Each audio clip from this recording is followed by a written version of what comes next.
Muy buenas noches, bienvenidos, gracias por estar acá. Pido disculpas a la gente que quedó afuera. Vamos a hacer un lanzamiento muy breve, para por ahí quienes tienen esa confusión. Un lanzamiento no es una presentación. Hoy lanzamos Fragmentos de Futuro, que es un trabajo en el que vengo metiéndole ficha acá hace 3 años más o menos. Me traje un par de cosas anotadas, para no olvidarme de nadie, porque estoy un poco más lento que antes. Y porque también es una decisión política ser un poco lento en un mundo tan acelerado, ¿no? Tan de cara al futuro. Fragmentos de Futuro, como les decía, es un proyecto en el que llevo trabajando alrededor de 3 años. El tema principal de la obra gira por ahí, en esta idea que se me ocurre personalmente como un ejercicio muy propio, muy del ejercicio de las consecuencias, si se quiere. Pensar el mundo después del mundo, ¿sí? En ese testimonio que puede aportar la ficción y que puede aportar la poesía también a ese post-mundo, ¿no? El contexto de pandemia, como les decía, fue un disparador indudablemente para pensar cómo cambió nuestra vida después de ese golpe tan brusco de realidad, no de ese cimbronazo de che, porque había por venir el gobierno y diciendo que te quedes encerrado en tu casa porque hay un virus matando a gente afuera. Parece una peli. Y eso trae cola también y trae muchas consecuencias en el laburo personal. Esto lo junté con otros elementos, como por ejemplo la idea de progreso, la idea de colapso, la idea de naturaleza, y empecé a escarbar un poquito en cómo se construye el relato cuando los protagonistas son elementos que están de cara a desaparecer muchas veces. Fragmentos de Futuro podría ser pensado como una trilogía, pero yo digo que no es una trilogía. Yo prefiero identificarlo como una suerte de obra fusión, donde una sola idea se trata desde 3 lenguajes distintos. Fragmentos de Futuro son 3 libros. El primer libro es el que estamos lanzando hoy. Es un libro que estoy hace 3 años revisando, corrigiendo, agregando, sacando. Creo yo que merecemos un poco de lentitud y de pausa, ¿no? Ante la celeridad del mundo, y creo yo que es necesario que eso se vea reflejado en el discurso de época, alimentado por la poesía, por la ficción. Pareciera que estos 3 lenguajes, poesía, cuento y novela, que son los que yo elijo para narrar, respondieran a mecánicas distintas de la creatividad, pero creo yo que si se toma esta idea de que son todas herramientas para tratar de interpretar el mundo, creo que por ahí podemos entender por qué elijo yo también estos lenguajes a la hora de contar algo que es tan abstracto de repente como la palabra futuro. Quien lee se encontrará con una obra narrada no solo en varios lenguajes, sino también desde distintas voces, ¿sí? Distintos protagonismos. Me gusta narrar en clave polifónica, eso lo suelo hacer. Me gusta entender mi propia existencia y la existencia de los demás como algo testimonial, es decir, como un aporte que cada quien le hace a la realidad. Sí, me gusta narrar en clave polifonía por eso mismo, por esta cuestión de lo testimonial y esta riqueza que puedo ofrecer a la historia, la perspectiva de cada una de las personas que la componen, ¿sí? Yo siempre digo, la verdad es como un montón de ficción organizada, y esa ficción se organiza en torno a un relato al cual escribimos en mayor o menor medida. Entonces me interesa por ahí hacer un análisis también de ese relato que nos une y al mismo tiempo nos enfrenta muchas veces. Creo que el cambio de perspectiva enriquece la idea. Ya no hablo de la historia, eso es importante para mí marcar, sino de la idea, de lo que yo quiero que prevalezca. Si más allá de cómo está contado, más allá de los elementos que utilizo para contar tal o cual escenario, hay una idea fuerte que prevalece más allá de cómo está contada, ¿no? Y es esta idea de que tenemos que enfrentarnos a la noción de que estamos yendo hacia un colapso ecológico, hacia un colapso de las instituciones, a revisar esta idea de soberanía alimentaria un poco también. Entiendo que la ficción que alimenta la realidad debe ser polifónica, y en esta primera entrega la voz poética está formada desde la contemplación del caos, un poco si se quiere, no es tan esperanzador, pero sí invita mucho a la reflexión por ahí este trabajo. Yo creo que muchos de ustedes escanearon, no sé si todos tienen, en ese grupo que además van a poder recibir data nueva sobre el lanzamiento, sobre la preventa. Y en este momento deberían estar recibiendo también, si la cámara me acompaña, la tapa, para que la puedan ver. Así que, así tipo Black Mirror, todos mirando el celular, sí, todos mirando el celular. Creo yo que, no sé, ustedes me dirán después si les gusta, si no les gusta. Esta etapa que ustedes ven ahora la hizo Tati Catelani, es una artista que está en el sur, en Bariloche, una genia, la hizo muy rápido, no quiero decir cuán rápido lo hizo, porque después creen que los artistas podemos hacer cosas en 48 horas y no están así. Este es un laburo también en conjunto con Reco Bandini, que diseñó para Sultana, mi querido editor Nacho, para quien les pido un fuerte aplauso, por favor. Porque realmente gracias. A veces les quieren hacer comer la cabeza de que escribir es un trabajo muy solitario, y es cierto, pero el libro no es solamente la escritura, lleva un montón de gente trabajando atrás, confiando que lo que está haciendo está bueno. Somos una editorial, y yo digo somos porque me siento parte de la familia Subestada, sin lugar a dudas, aunque esté en un lugar de autor. Creo que cada quien aporta como en una historia su perspectiva y su granito de arena para cambiar un poco la historia, si se quiere. Así que bueno, esta es la etapa para quien no tiene internet por salvar. Sáquenla de la sala. Esta es la etapa, la van a poder ver publicada en las redes de Subestada también. La intención era un poco jugar con esto de la virtualidad, pero también reflexionar sobre hasta dónde podemos construir identidad virtual de lo que da por eliminar evidentemente. La primera entrega de Fragmentos del Futuro, como ven en la etapa, se llama Hombre. Una palabra hombre. Fragmentos del Futuro comienza por poesía, porque yo creo que la poesía es un poco el origen de todas las cosas. A lo mejor inclusive dice acá el principio del fin, pero Fragmentos del Futuro no es una obra sobre el fin del mundo ni sobre el fin de la humanidad, sino más bien es un libro sobre las consecuencias, ¿sí? Consecuencias que jamás nos son ajenas, especialmente cuando hablamos de ecocidio, de cambio climático, de crisis alimentaria, de caída del sistema económico, de algoritmos o de inteligencia artificial. Fragmentos del Futuro es, si pretende ser alguna cosa, un testimonio ficcional desde distintos ángulos como cámaras de esta realidad, y de alguna forma contribuir a hacer un discurso de época, no pasar por el costado y mirar de soslayo lo que está pasando en el mundo colapsando y nosotros haciendo poesía. Vamos a ver qué funciones podemos dar social a la poesía más allá de la belleza y lo poético per se, ¿no? Para mí la poesía también, digo, es un centenar de personas, no llegamos a 100, es un centenario, 97 personas pensando qué significa esta palabra tan abstracta como futuro, de la que prácticamente no tenemos pistas. Cada uno por ahí cuando le pregunten lo que es futuro dirá que es esperanza, o que es horror, o que significa misterio, o que el futuro significa tristeza, o que significa delirio, o que significa fe. Y medio que cuando estemos describiendo el futuro estaremos hablando un poco de quiénes somos nosotros mismos, ¿sí? Es como cuando, yo digo siempre como cuando hablas de tu gato, ¿ves? Que decir, no, a él no le gusta que lo abracen. Le gustan los mismos, pero no le gusta que lo abracen, soltalo, bajalo. Tú que estás hablando un poco de vos también. Cuando describimos algo abstracto, así como describir un cubo, un poco le empezás a poner cosas tuyas, y es inevitable, y eso pasa con la poesía también, especialmente cuando la descripción apunta a algo que está allá adelante, que no sabemos bien de qué se trata, que sabemos que va a llegar en algún momento. Algunos dirán que es ansiedad, pero me parece importante entender que sea ansiedad, o sea futuro, o sea destrucción, o sea fe, es un discurso de época y sobre todo es una forma, es la forma en la cual estamos interactuando hoy. Y a mí me interesan mucho las relaciones humanas. Yo trabajé esto de esta polifonía en el Chaco, lo trabajé en un cuento como La Negra de Mierda, y estos cambios de perspectiva enriquecen mucho la idea, me parece que va por ahí. Bueno, ¿qué van a encontrar en Hombre? ¿Qué van a encontrar en esta primera parte de Fragmentos del Futuro? Hombre está dividido a su vez en tres partes. ¿Por qué hombre? Porque me parece que cuando hablamos de colapso hablamos de una sociedad patriarcal también, ¿no? La primera entrega es Hombre, la segunda entrega, que es un libro de cuentos, se va a llamar Mundo, y la tercera entrega, muchas gracias, que es un libro, es una novela, se va a llamar Máquina.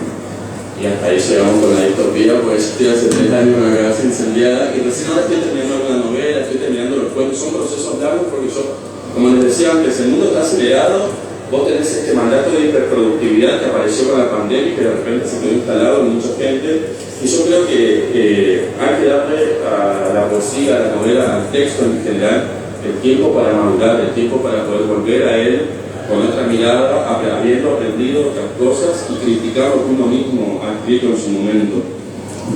Hombre está dividido, como les decía, en tres partes. La primera parte se llama Preludio del colapso, Tranquil. En este segmento se llamaba Preludio de la tristeza y lo cambié hace muy poquito. Así que el colapso me gustó. Es un segmento donde bien sobre el amor, pero no el amor como en la exaltación del amor, sino un poco una mirada medio gris, si se quiere. En este segmento, la poesía es el recurso que utilizo para expresar la noción del amor desde un costado menos luminoso. Hay una opacidad muy presente en el discurso, porque hace referencia al amor como un concepto que viene un poco a maquillar otras cuestiones que justamente en algún momento vos te sacás ese maquillaje y te encontrás frente a la ferocidad, si se quiere, o al verdadero rostro de la experiencia amatoria, ¿sí? Hay un poema en la primera parte que termina diciendo yo ya no sé si te amo o solamente te pido que me distraigas del tedio de estar vivo. Va por ese lado, no es una cosa que te amo, desde que te vi, mis ojos no pueden parar. Es más como, ¿será que el amor es una excusa para que no conocemos la libertad? Decía dice Esquelas por ahí, ¿no? Entonces va por ese lado.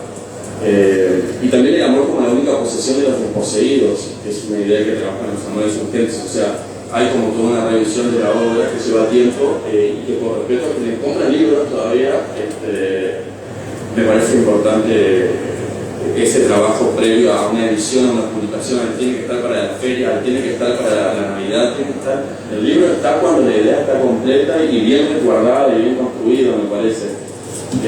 La segunda parte de Hombre se llama Después del amor y el monte, donde me gusta ese título porque hay empieza un paralelismo un poco entre ecocidio, colapso romántico. En este segmento del libro hay un cuestionamiento al amor cuando no cumple. ¿Viste? Con el amor, pero si el amor es una cosa que te destaca contra el patio como un rayo. Y todos decimos, sí, es eso, pero es bastante jodido que te agarre un rayo en el patio, ¿viste?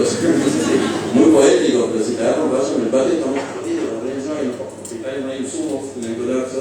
Es un cuestionamiento de este amor cuando no cumple, cuando no sucede, por ahí se puede pensar con una mirada sobre el desamor. Y un poco un pedido de explicaciones a esas bondades que quedan en pausa cuando el amor se extingue, de repente cuando se interrumpe. Está muy presente el enojo en esta segunda parte, hay como un enojo. No en sí con el amor como concepto, sino como con la manipulación indebida del concepto y como con la utilización de este concepto para construir otras formas de opresión, ¿no?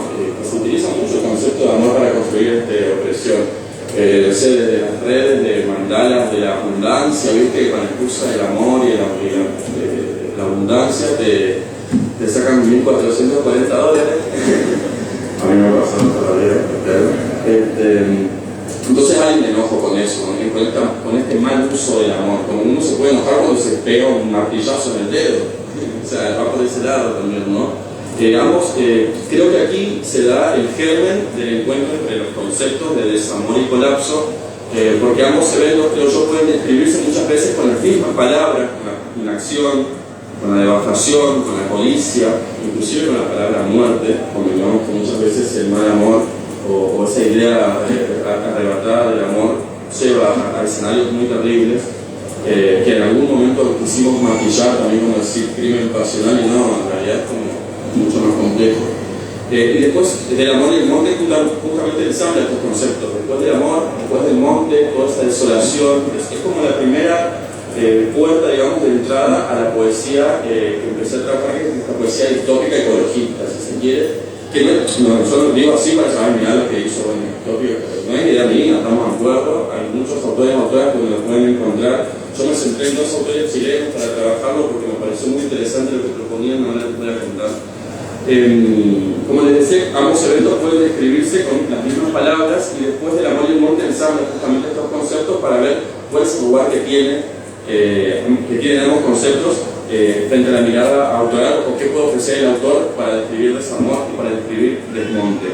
Y hay una observación también, que es importante, menos mal que me lo anoté, respecto al aspecto fractal de lo humano. Es decir, desaparece el amor, uno queda devastado, desaparece el monte, quedamos devastados. Y hay una frase, hay un lema de boicot que dice: lo que le pase al mundo nos pasará. Y puede que tenga que ver con eso también. Y por último, la tercera parte, de hombre, se llama distópica tropical. Justamente acá es donde empiezan a cobrar más sentido los elementos distópicos del discurso. En este segmento final del libro, la carga poética está definitivamente trasladada a esto que hablamos antes de las consecuencias. No es tipo, se extinguieron por malos, es más tipo, bueno, no me importa que se extingan los humanos, no, tío, ¿entendés? Va por ese lado. Y es aquí donde los elementos distópicos empiezan a cobrar mayor sentido, ¿sí? Obviamente cualquier duda que ustedes tengan sobre esto, lo hablamos en el stand, también tener la oportunidad de charlar con otras personas que han quedado afuera. Como les decía antes, este material alrededor de julio se va a estar disponible. Si ustedes vienen de instituciones educativas, podemos charlar después, podemos ir a presentar a Librasaurio, está en julio por acá. He comentado un poco de Buenos Aires, Buenos Aires es un poco el germen de todo esto, y muy interesante que pase también acá. Es aquí, en esta tercera parte, donde los elementos distópicos empiezan a aparecer. La pérdida del vínculo con la naturaleza aparece constantemente, aparece en todas sus formas y se traduce como un llamado a la reflexión. O sea, por ahí parece una bajada de línea, o más, reflexionamos sobre esto: es posible volver a la naturaleza volver cuando estamos en un punto de no retorno climático, y si fuera posible volver, ¿cómo sería ese retorno? Sí, la inteligencia artificial dice que sobre el 75% de la humanidad. ¿Hay alguna forma de llegar a una estabilidad con el ecosistema sin necesidad que se cobre vías de pobres también? Porque esa es otra cara que el colapso, ¿viste? Nosotros decimos, sí, la humanidad, bueno, sobran humanos, pero siempre sabemos cuáles son los humanos que sobran para el sistema. Entonces también es muy cuidado con eso de tipo, la humanidad está destruyendo, hay que matar a la humanidad. ¿No? La humanidad, si hay que matarla, empiezan por el hilo más delgado siempre. Entonces, esos discursos ecologistas muchas veces son menos de derecha, eso de meterse en el plato de otro, ¿viste? Es muy, muy delicado. Nosotros necesitamos charlar seriamente sobre esto. No es como, ay, te comiste un chancho, estás contribuyendo.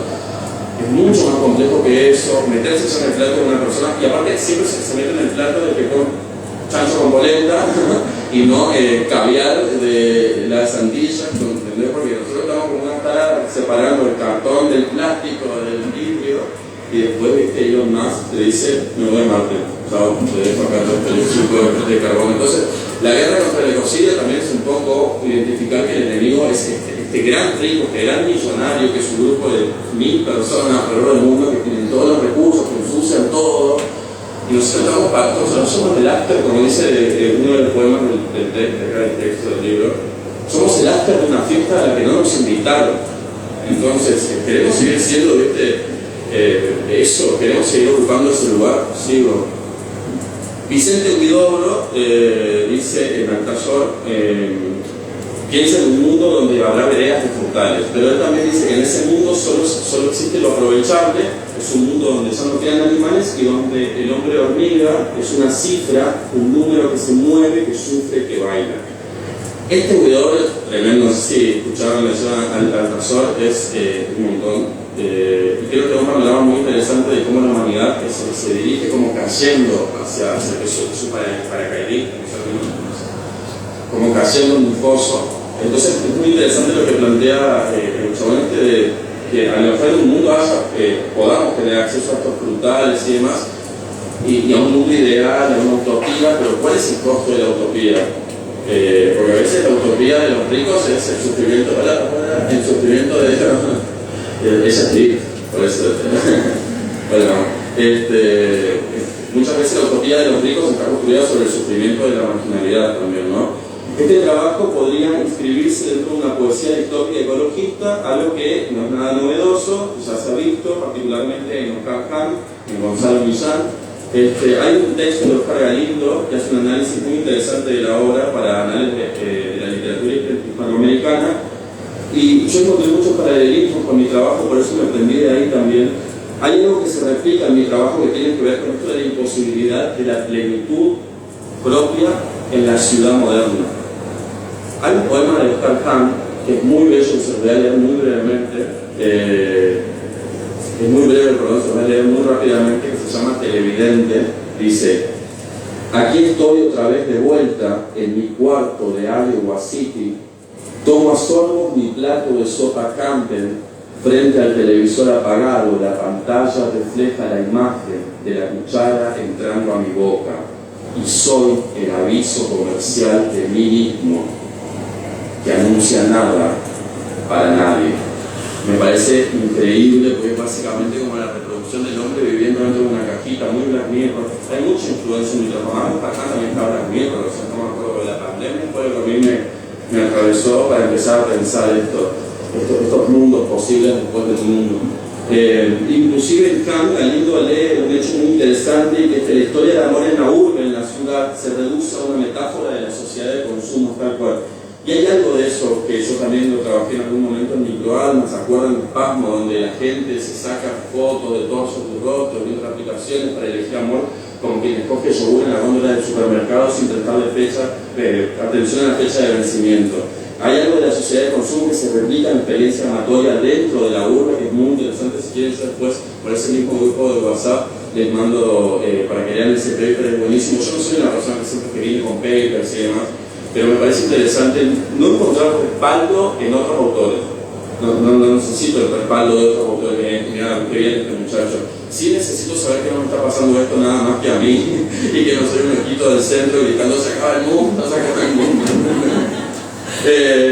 No me quiero hacer descubrir una forma de no, simplemente estoy gritándole a la sociedad desde lo que se hace. Otra gente está gritando de otra forma, con música, con danza, con ingeniería científica maravillosa. Están tratando de desalinizar el océano como el científico de la novela de la Armada. En la tercera parte de Hombre hay una contemplación de la ciudad en ruinas, como en el poema llamado Futuro, que lo conocen porque lo vieron en internet, y si no lo vieron en internet lo pueden encontrar en Instagram, y mañana lo van a encontrar también en el Instagram del Sudestado. También hay una idea muy presente del avance de la naturaleza sobre la estructura de la civilización, que eso de alguna forma, perdónenme, pero hay un consuelo que yo encuentro en eso. Hay un poema que a lo mejor conocen, que es La fiesta del monte. Hay otro que no conocen porque es un libro que se llama La venganza del río, y ahí es donde yo como señalo esto de que bueno, se extingue la humanidad pero no termina la vida. La vida no es la humanidad y la naturaleza no son recursos que Dios puso en la tierra para que pase el hombre y use. O sea, no sé de dónde sacamos esas ideas, sí sé de dónde sacamos, por eso el libro se llama Hombre, pero vamos a tratar de construir esas ideas también. Hay un poema de Oscar Kahn para esto también, un fragmento que dice sobre el avance de la naturaleza, después del colapso. Dice: y al calcinarse el último manzano, nuestros líquidos cuerpos radioactivos se cubrieron de frutas y de flores. Kahn escribió mucho en los 60, y él hablaba mucho de este mundo de la guerra nuclear y todas esas cosas, lo perturbaban muchísimo. Imagínate en la cabeza del tipo. Tiene otro poema que habla de que está esperando a su novia radioactiva, o sea, estaba en un cumple, Oscar. Estábamos todos en un cumple, en una fiesta a la que no nos invitaron. Creo que es justo decir que Fragmentos del Futuro trabaja la intención de invitar a hacer las paces con la naturaleza.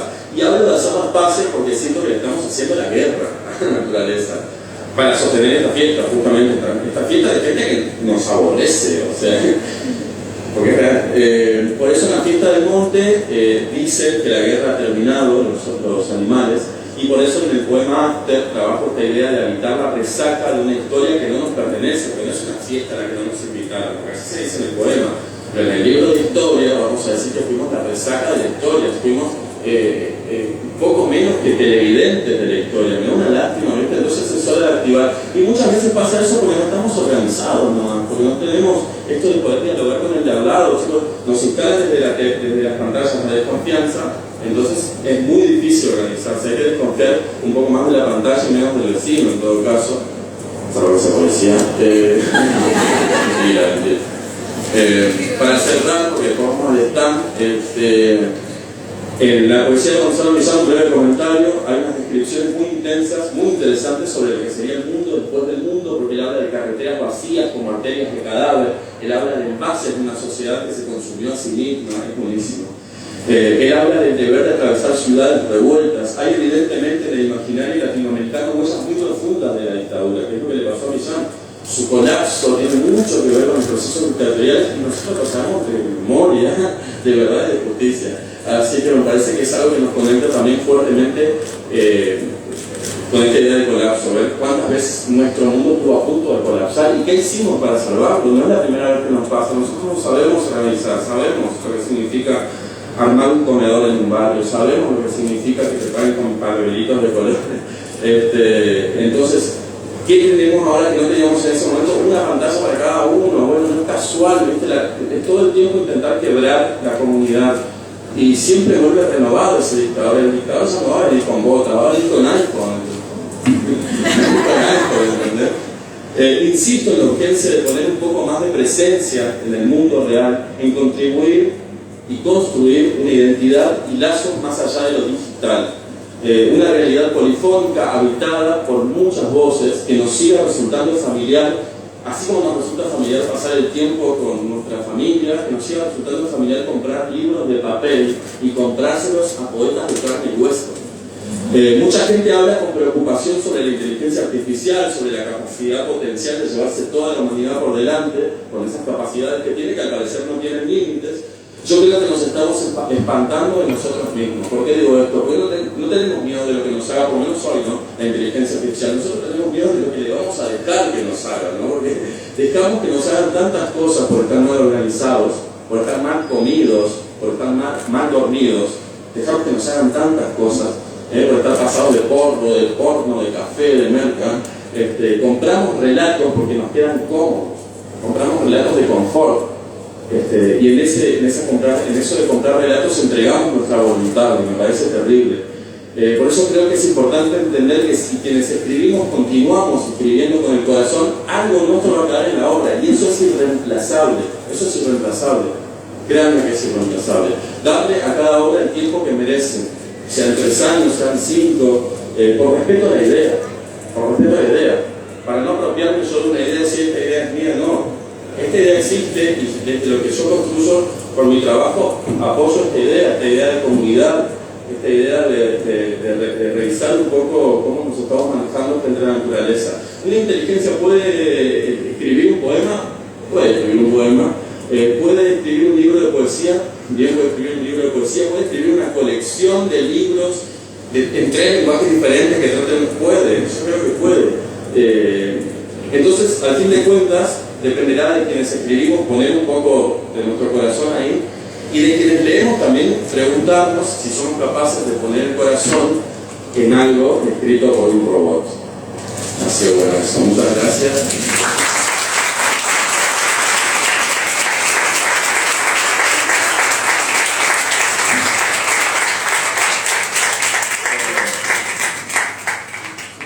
Esto a mí me da vergüenza. Voy a sacar una foto, me van a detener en la obra.